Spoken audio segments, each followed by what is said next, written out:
الحمد للہ رب العالمین والصلاة والسلام علی رسولہ الکریم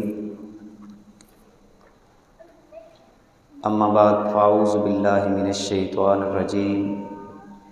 بسم اللہ الرحمن الرحیم قال اللہ تعالی فی کلامہ المجید کتاب انزلناہ الیک مبارک لیدبروا آیاتہ ولیتذکر اولو الالباب صدق اللہ العظیم وبلغنا رسولہ النبی الکریم الرؤوف الرحیم ان اللہ وملائکتہ یصلون علی النبی یا ایہا الذین آمنوا صلو علیہ وسلموا تسلیما اللہم صلی علی سیدنا و حبیبنا محمد وبارک وسلم وصلی علیہ الصلاۃ والسلام علیک یا رسول اللہ الصلاۃ والسلام علیک یا حبیب اللہ وعلی آلک و اصحابک یا رحمۃ للعالمین۔ عزیزان محترم، آج کی ہماری گفتگو کا عنوان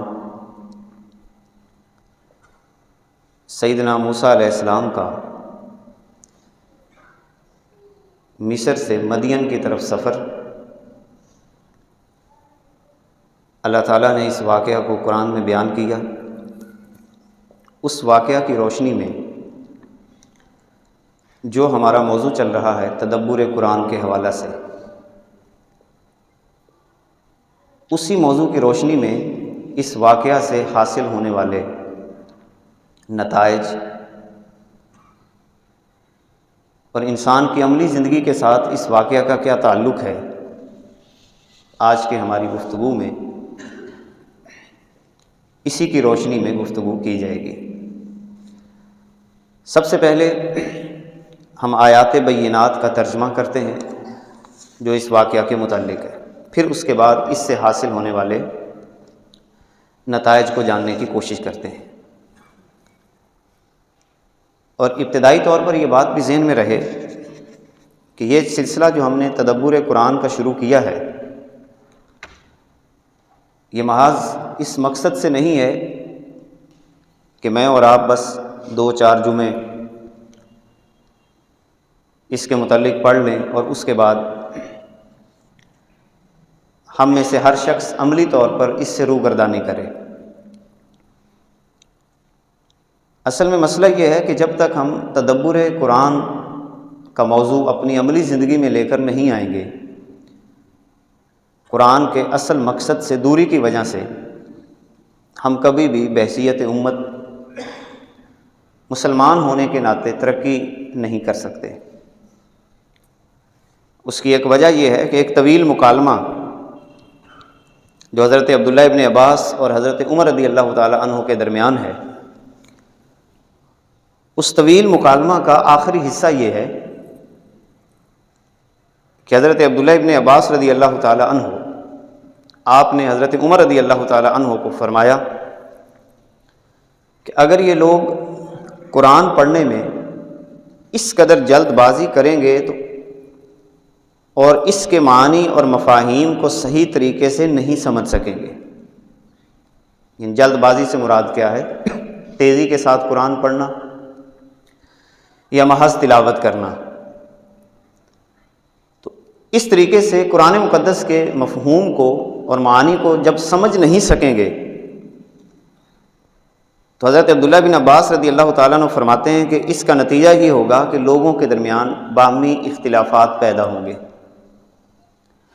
اور جب باہمی اختلافات پیدا ہوں گے تو اس کا نتیجہ کیا ہوگا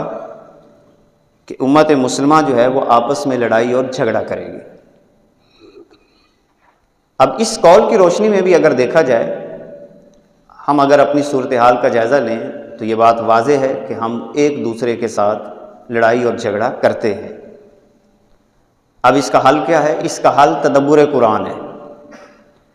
کہ قرآن کو تدبر کے ساتھ پڑھا جائے۔ معانی اور مفاہیم کو سمجھ کے پڑھا جائے، جیسا کہ گزشتہ جمعہ مبارک کو ہم نے اس کے اوپر تفصیل کے ساتھ چند باتیں سیکھی، سیاق و سباق کو سمجھنا اور نتائج کو سمجھنا۔ تدبر قرآن میں سے آج جو بنیادی طور پر ہم ایک پہلو پہ بات کرنے لگے ہیں کہ کسی بھی واقعہ سے جو نتائج اخذ کیے جاتے ہیں اس کا طریقہ کار کیا ہوتا ہے۔ اللہ تعالیٰ نے قرآن مقدس کے اندر بہت سارے واقعات بیان کیے ہیں۔ اس واقعہ کے بیان کرنے کا مقصد صرف واقعہ نہیں ہے کہ آپ اس میں دلچسپی لیں، بلکہ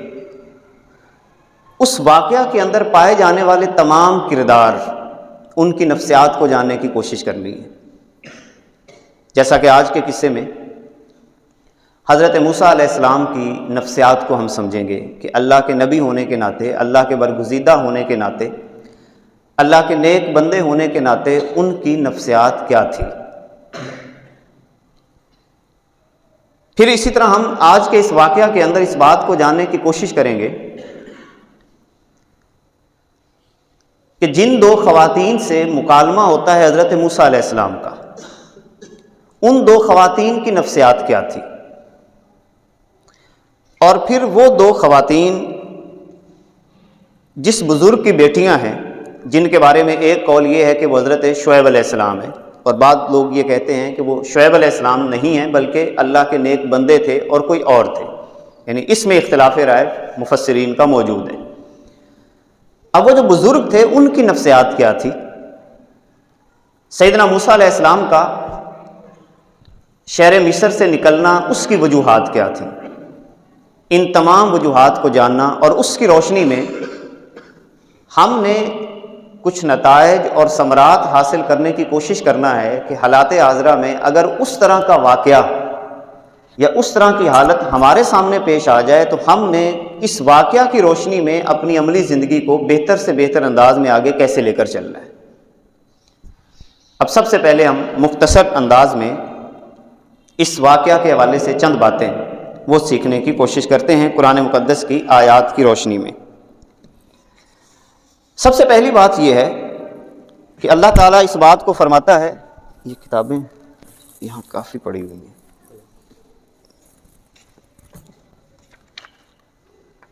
اللہ تعالیٰ قرآن مقدس کے اندر ارشاد فرماتا ہے وَلَمَّا بَلَغَ أَشُدَّهُ وَاسْتَوَىٰ آتَيْنَاهُ حُكْمًا وَعِلْمًا۔ جب حضرت موسیٰ علیہ السلام اپنی جوانی کی عمر کو پہنچتے ہیں اور پورے زور پہ ہو جاتے ہیں تو ہم نے ان کو حکم بھی عطا کیا اور علم بھی عطا کیا۔ وَكَذَلِكَ نَجْزِي الْمُحْسِنِينَ، اور محسنین کو ہم اسی طرح کا صلہ دیا کرتے ہیں۔ وَدَخَلَ الْمَدِينَةَ، ابھی آپ صرف ترجمہ سماعت کریں گے اس واقعے کا۔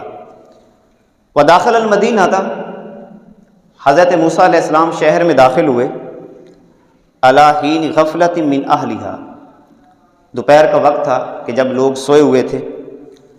فَوَجَدَ فِيهَا رَجُلَيْنِ، آپ نے وہاں پر دیکھا کہ دو بندے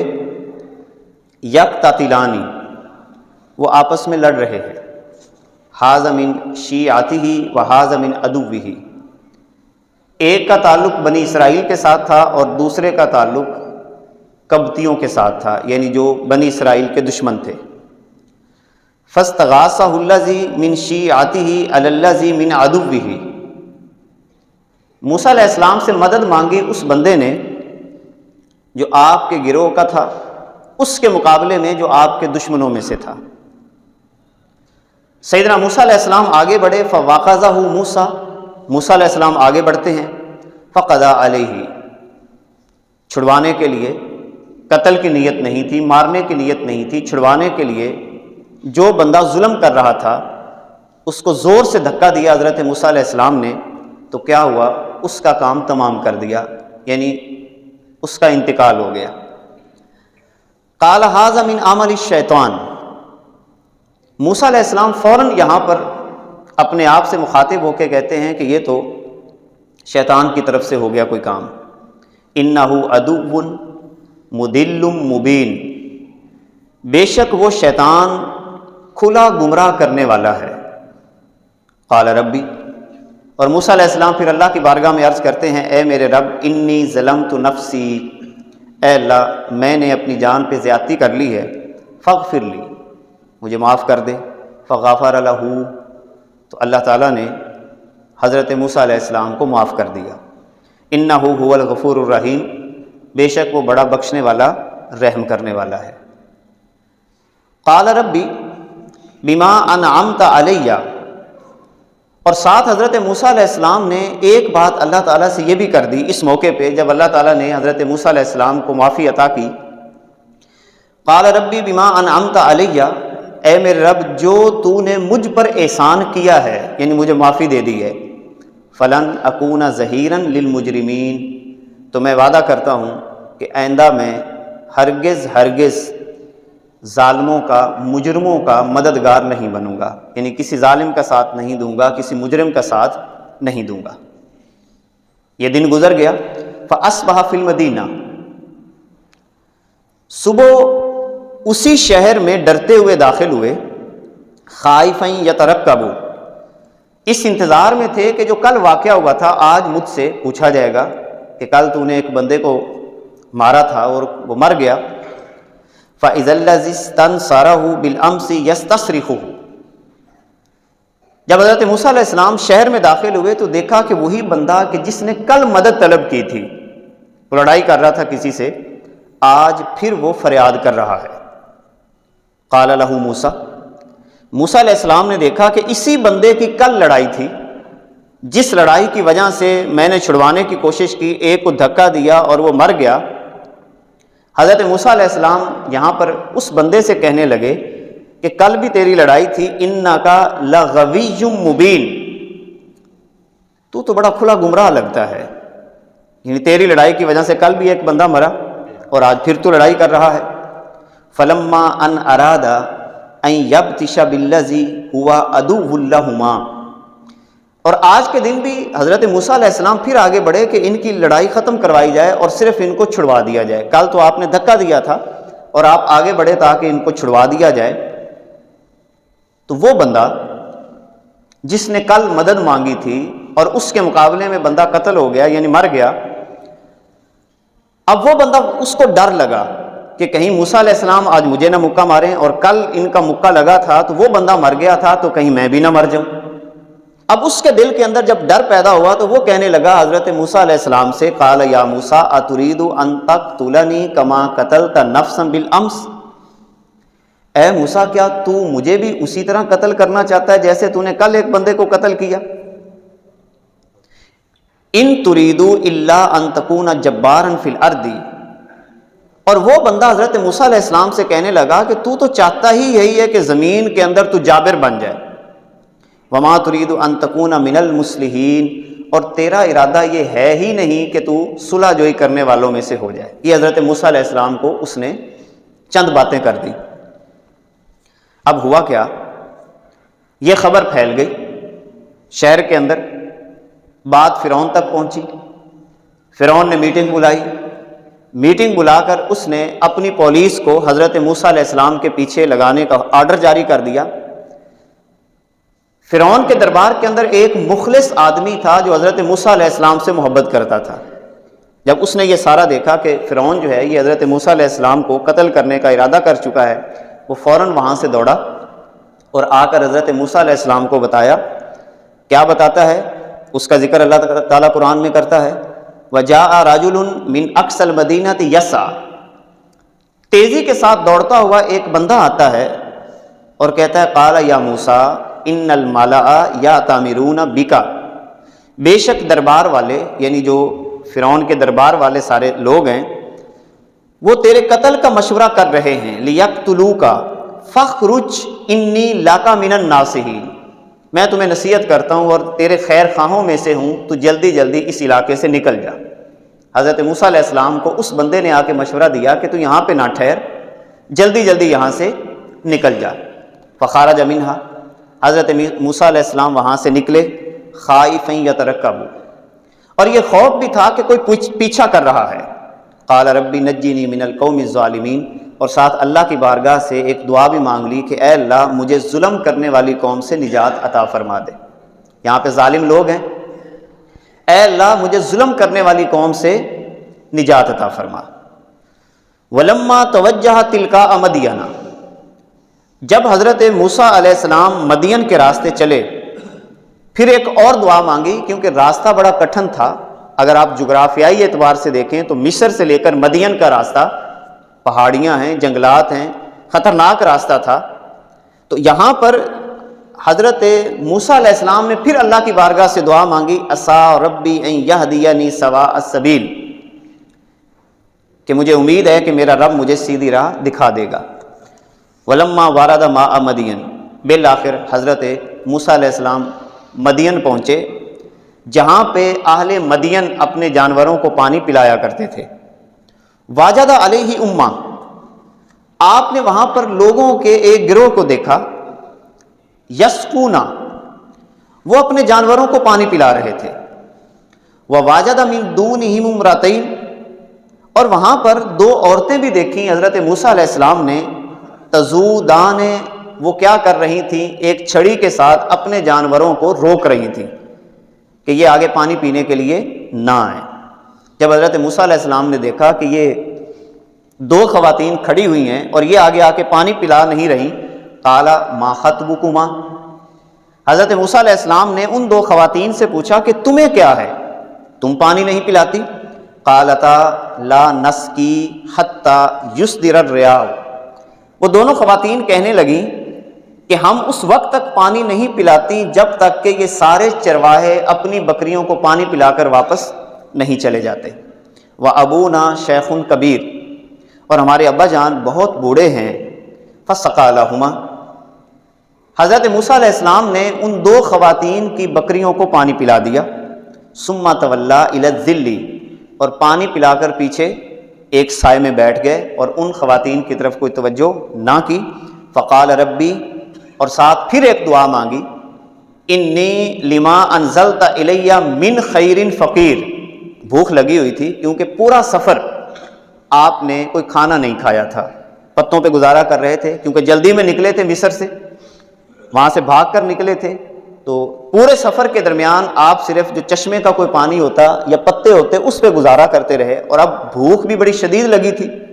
تو اللہ کی بارگاہ میں عرض کرتے ہیں، ربی انی لما انزلت الی من خیر فقیر، اے اللہ جو چیز بھی تو مجھے کھانے کی عطا کرے گا میں اس کا محتاج ہوں۔ یعنی اللہ کی بارگاہ سے حضرت موسیٰ علیہ السلام کھانا طلب کر رہے ہیں۔ ابھی یہ دعا مانگی ہی تھی، فجاءتہ احداہما، وہ دو خواتین جو پہلے کھڑی تھیں ان میں سے ایک حضرت موسیٰ علیہ السلام کے پاس آتی ہیں، تمشی علی استحیاء، پورے شرم و حیا کا اہتمام کر کے۔ قالت، وہ خاتون کہتی ہیں، انا ابی یدعوکا، میرے ابا جی آپ کو بلا رہے ہیں، لیجزیک اجر ما سقیت لنا، تاکہ وہ آپ کو بدلہ دیں کہ جو آپ نے ہماری بکریوں کو پانی پلایا ہے۔ ہم نے جا کے اپنے بابا کو بات بتائی ہے کہ ایک نوجوان نے ہماری بکریوں کو پانی پلایا ہے، اور وہ یہ چاہتے ہیں، وہ تمہیں بلا رہے ہیں اور تمہیں اجر دینا چاہتے ہیں کہ جو تو نے ہمارے لیے کام کیا۔ فلما جاءہ، جب حضرت موسیٰ علیہ السلام اس شیخ کبیر کے پاس پہنچے، جن کے بارے میں مفسرین کی دو آراء ہیں، یا وہ حضرت شعیب علیہ السلام ہیں یا اس کے علاوہ کوئی اور بزرگ ہستی ہیں۔ وقص علیہ القصص،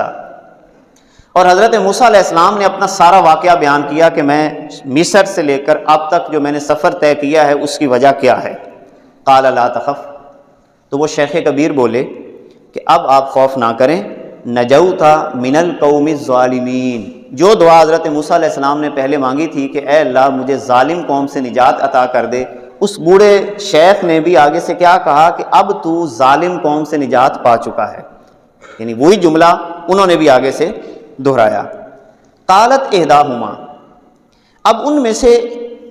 ایک بیٹی یہ بولی اپنے بابا کو، یا اباتی، اے ابا جان، استاجر ہو، آپ اس بندے کو اجرت پہ رکھ لیں، بطور مزدور رکھ لیں۔ کیوں؟ ساتھ وجہ بھی بیان کی، ان خیر من استاجرت القوی الامین، آپ جس کو بھی اجرت پہ رکھیں گے ان سب میں سے یہ بہتر ہیں اور دو خصوصیات کے مالک ہیں۔ نمبر ایک،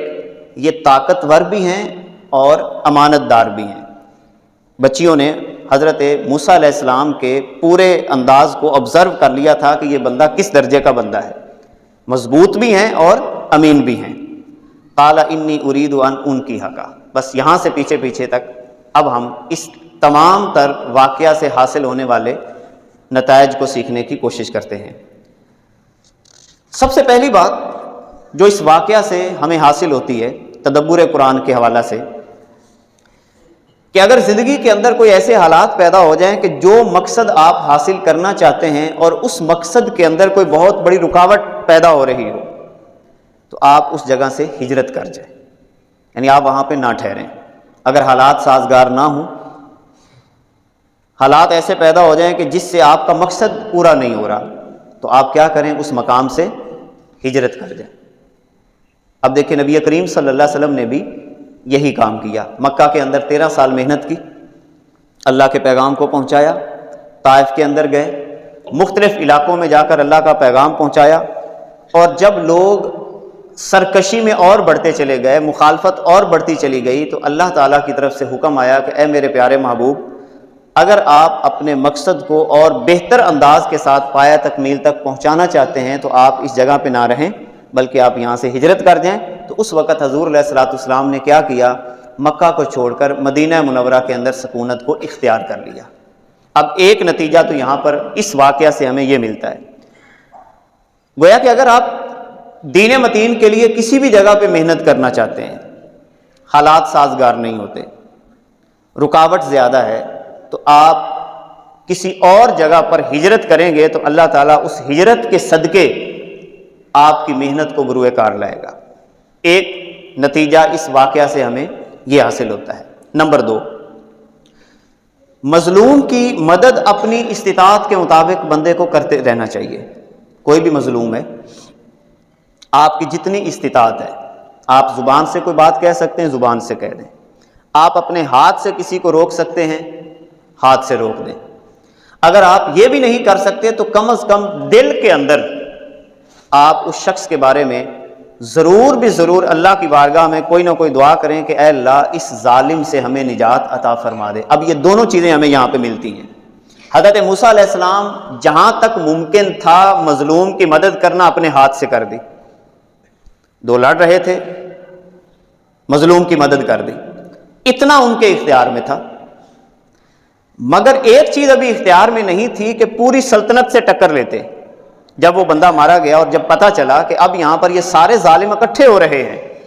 تو اب حضرت موسیٰ علیہ السلام نے اسی میں عافیت سمجھی کہ اب یہاں پر ان ظالموں کا مقابلہ کرنے کی بجائے بس اللہ سے دعا مانگ لی جائے کہ اے اللہ مجھے ان ظالم قوم سے نجات دے دے، اور وہاں سے نکل کر مدین کی طرف آپ تشریف لے آئے۔ گویا کہ ایک بات ہمیں اس واقعے سے یہ پتہ چلی کہ جہاں تک آپ سے مظلوم کی مدد ہو سکتی ہو آپ کریں، ہاتھ سے کر سکتے ہیں ہاتھ سے کریں، آپ اگر اپنی زبان کے ساتھ مدد کر سکتے ہیں زبان سے کریں، اور اگر یہ دونوں کام نہیں کر سکتے تو کم از کم اللہ سے یہ دعا ضرور مانگ سکتے ہیں کہ اے اللہ ظلم کرنے والی قوم سے مجھے نجات عطا فرما دے۔ تیسری بات جو اس واقعہ سے حاصل ہوتی ہے، اگر نہ چاہتے ہوئے بھی کوئی کام ہو جائے، جیسے حضرت موسیٰ علیہ السلام نے قتل کرنے کا کوئی ارادہ تو نہیں تھا، صرف چھڑوانے کے لیے مکہ مارا اور وہ بندہ قتل ہو گیا، ارادہ نہیں تھا۔ اگر کوئی کام نہ چاہتے ہوئے بھی ہو جائے، آپ کا اس کے اندر ارادہ شامل نہ ہو، پھر بھی اللہ کی بارگاہ میں توبہ اور استغفار کی جائے، اللہ سے معافی مانگی جائے۔ یہ یعنی ڈھیٹ نہ بنا جائے کہ میرا کوئی ارادہ ہی نہیں تھا، میرا تو اس کے اندر کوئی قصور ہی نہیں تھا۔ آپ نے کئی دفعہ دیکھا ہوگا کہ راستے میں بعض دفعہ دو موٹر سائیکل آپس میں لگ جاتے ہیں، یقیناً ان میں سے بعض دفعہ تو دونوں کا قصور ہوتا ہے، اور بعض دفعہ ایک کا قصور ہوتا ہے اور ایک کا نہیں ہوتا، یا بعض دفعہ ہمارا ارادہ نہیں ہوتا کسی کو نقصان پہنچانے کا، بس ہو جاتا ہے۔ تو اب اس پر یہ دلیل نہیں دینی کہ یار میری تو غلطی ہی نہیں تھی، بلکہ اس سے پھر بھی آپ نے کیا کر لینا ہے؟ معافی مانگ لینی ہے، اور اللہ سے بھی معافی مانگنی ہے۔ اس واقعہ سے حاصل ہونے والا ایک نتیجہ ہمیں یہ ملتا ہے کہ حضرت موسیٰ علیہ السلام نے فوراً جب یہ واقعہ پیش آیا تو بجائے اس کے کہ اس کے اوپر دلیل دیتے، آپ نے فوراً اللہ کی بارگاہ میں عرض کی کہ اے اللہ مجھ سے یہ کوتاہی ہو گئی ہے، یا جو بھی انہوں نے لفظ بولے انی ظلمت نفسی، اے اللہ مجھے معافی عطا فرما دے۔ چوتھی بات جو یہاں سے ہمیں یہ پتہ چلتی ہے اس واقعہ سے کہ ظالم اور مجرم کی کبھی مدد نہ کی جائے کسی بھی حالت کے اندر۔ حضرت موسیٰ علیہ السلام کہ جب یہ واقعہ آپ کے ساتھ ہوا تو آپ نے پھر اللہ کی بارگاہ میں فوراً عرض کر دی کہ اے اللہ، اب میں وعدہ کرتا ہوں کہ کبھی بھی ظالم کی اور مجرم کی مدد نہیں کروں گا۔ اب یہ کتنا بڑا سبق اللہ تعالیٰ ہمیں عطا فرما رہا ہے کہ اپنی زندگی کے اندر ایک مقصد اور مشن بنا لو۔ ہر وہ بندہ جو کسی بھی حوالے سے کسی بھی قسم کا ظلم کا قدم اٹھا رہا ہو، آپ کسی بھی حالت کے اندر اس کی مدد نہ کریں، سوری کر لیں، معذرت کر لیں، جناب آپ چونکہ ظلم کر رہے ہیں لہذا میں کسی بھی حوالے سے آپ کی مدد نہیں کر سکتا۔ پانچویں بات جو یہاں پر ہمیں عطا ہو رہی ہے اس واقعہ سے کہ کوئی بھی مومن ہو، مخلص آدمی، کوئی بھی مومن آپ کے مستقبل کو بہتر بنانے کے لیے آپ کو اچھا مشورہ دے تو آپ اس مشورے کو قبول کر لیجئے۔ جیسے حضرت موسیٰ علیہ السلام کو اس بندے نے مشورہ دیا کہ آپ کا مستقبل اسی میں بہتر ہے کہ آپ اب یہاں پہ نہ ٹھہریں، تو بجائے اس کے کہ بندہ وہاں پہ ریجڈ ہو جائے، نہیں میں تو یہاں سے نہیں جاؤں گا، میں تو یہ کر دوں گا، میں تو وہ کر دوں گا، اس کو چپ کر کے چاہیے کہ اگر کوئی بندہ، کوئی مخلص بندہ اس کو صحیح مشورہ دے رہا ہے تو اس کے مشورے کے اوپر عمل کر کے اپنے مستقبل کو بہتر بنانے کی کوشش کرے۔ یہ ہمیں نتیجہ اس واقعہ سے یہ بھی ملتا ہے۔ ایک واقعہ جو اس واقعہ سے ہمیں ایک نتیجہ اور یہ ملتا ہے کہ کوئی بھی غیر معمولی بات آپ کے سامنے ہو رہی ہو تو آپ فوراً سوال اٹھایا کریں، یعنی کوئی بھی غیر معمولی بات ہو رہی ہو، جیسا کہ حضرت موسیٰ علیہ السلام نے سوال اٹھایا کہ جب وہ خواتین پانی اپنی بکریوں کو نہیں پلا رہی تھیں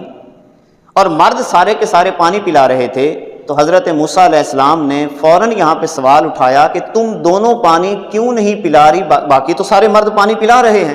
تم پانی کیوں نہیں پلا رہی؟ تو لہٰذا جب کوئی واقعہ معمول کے خلاف آپ کو نظر آ رہا ہو تو آپ وہاں پر اگر سوال اٹھاتے ہیں تو یہ بھی حضرت موسیٰ علیہ السلام کی سیرت سے ہمیں حاصل ہوتا ہے۔ اور بالکل یہی سوال آپ نے حضرت خضر علیہ السلام سے بھی کیے تھے، چونکہ واقعات معمول سے ہٹ کر تھے، کشتی کا توڑنا معمول سے ہٹ کر تھا، حضرت موسیٰ علیہ السلام نے سوال کر دیا۔ اسی طرح بچے کا قتل کرنا وہاں پر معمول سے ہٹ کر واقعہ تھا، حضرت موسیٰ علیہ السلام نے سوال کر دیا۔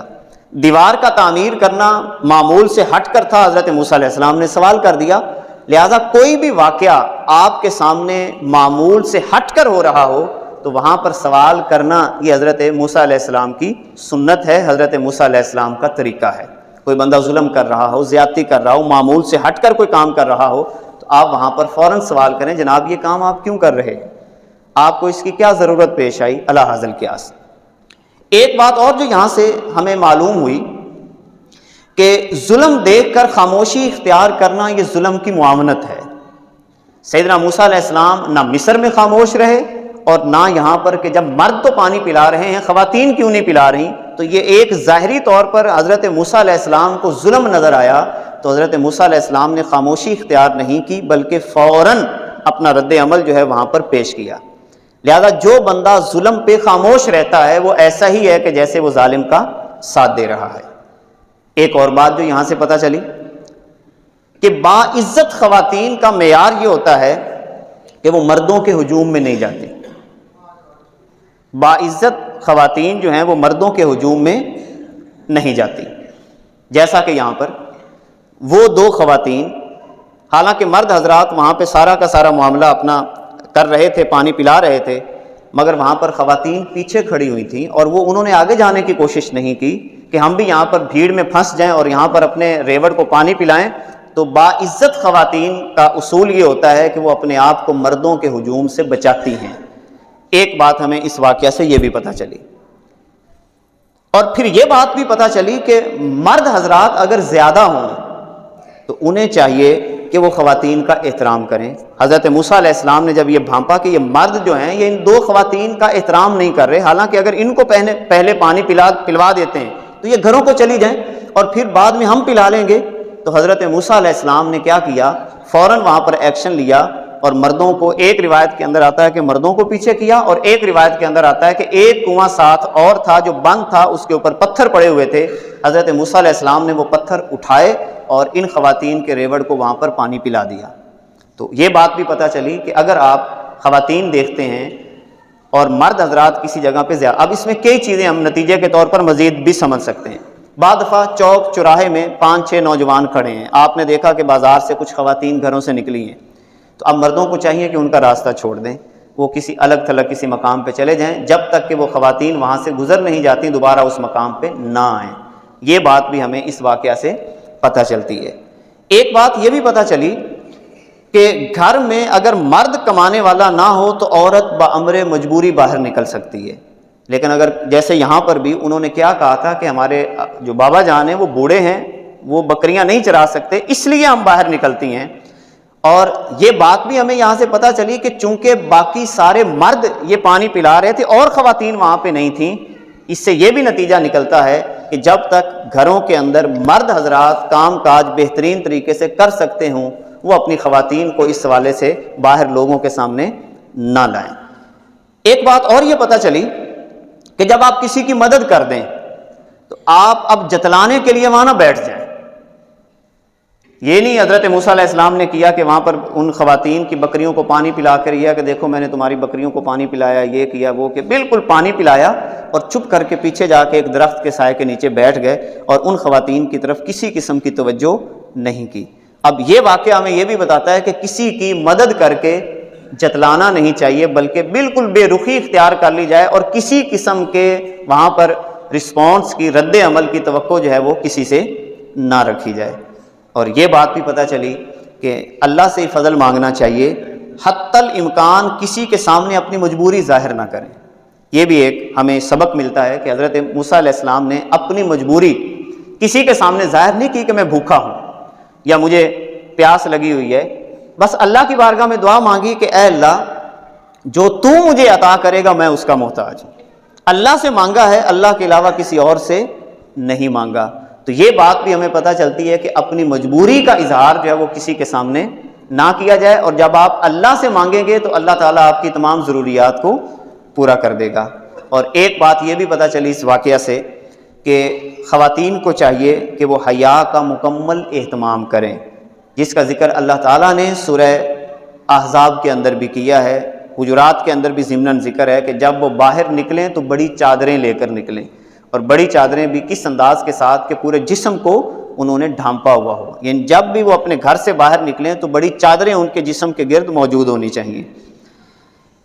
16ویں بات اس واقعہ سے ہمیں یہ بات پتہ چلی کہ اولاد سے بیرونی معاملات پر مشاورت کرنی چاہیے، جیسا کہ وہ اس بزرگ نے اپنی بیٹیوں سے باقاعدہ پوچھا کہ پہلے تم لیٹ آتی تھی پانی پلا کر، آج تم جلدی کیوں آ گئی؟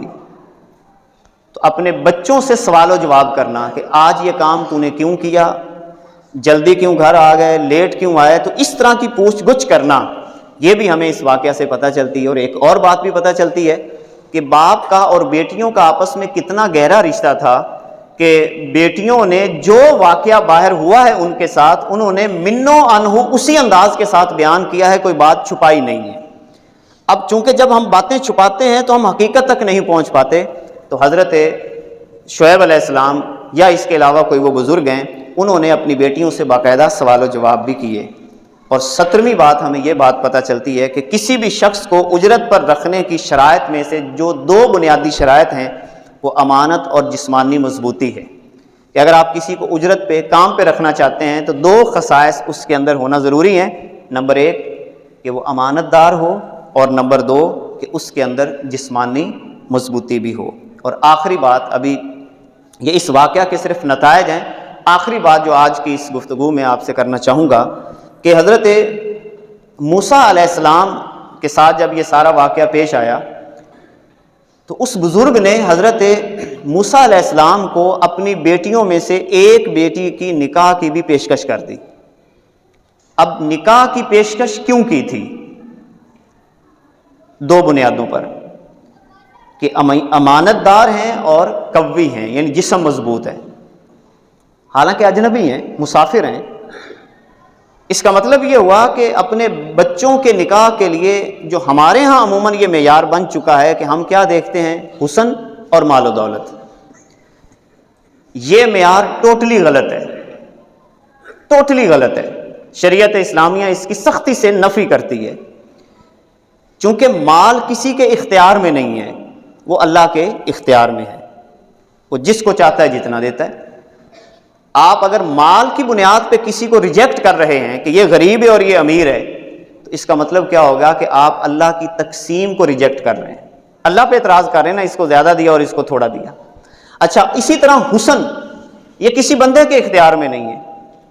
یعنی کوئی بندہ اپنا ماڈل اللہ کی بارگاہ سے کوئی بنوا کے نہیں لایا کہ ناک اتنا لمبا ہونا چاہیے، آنکھیں ایسی ہونی چاہیے، کان ایسے ہو، قد اتنا ہو، یہ سب اللہ کے اختیار میں ہے، یعنی کسی کے اختیار میں نہیں ہے۔ لہذا کسی کو حسن کی بنیاد پہ تانا دینا، اور ہمارے ہاں جیسے رشتے ریجیکٹ کیے جاتے ہیں کہ اس کا ناک ایسا ہے، اس کا کان ایسا ہے، اس کا قد اتنا ہے، فلاں ہے فلاں ہے فلاں ہے، تو آپ سیدھا سیدھا اللہ کی تخلیق پہ اعتراض کر رہے ہیں۔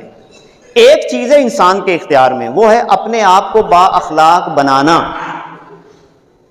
اب یہ چیز انسان کے اختیار میں ہے، اسی لیے رسول اللہ صلی اللہ علیہ وسلم نے فرمایا کہ اپنے بچوں کے نکاح حسن اور مال کی بنیاد پہ نہ کرنا، ورنہ تمہیں یہی حسن اور مال برباد کر دے گا۔ اپنے بچوں کا نکاح اخلاق کی بنیاد پہ کرنا ہے۔ تو اس واقعہ سے ایک بات ہمیں یہ پتہ چلی کہ جب بھی آپ نے کسی کا انتخاب کرنا ہے، چاہے دوستی کے لیے کرنا ہو،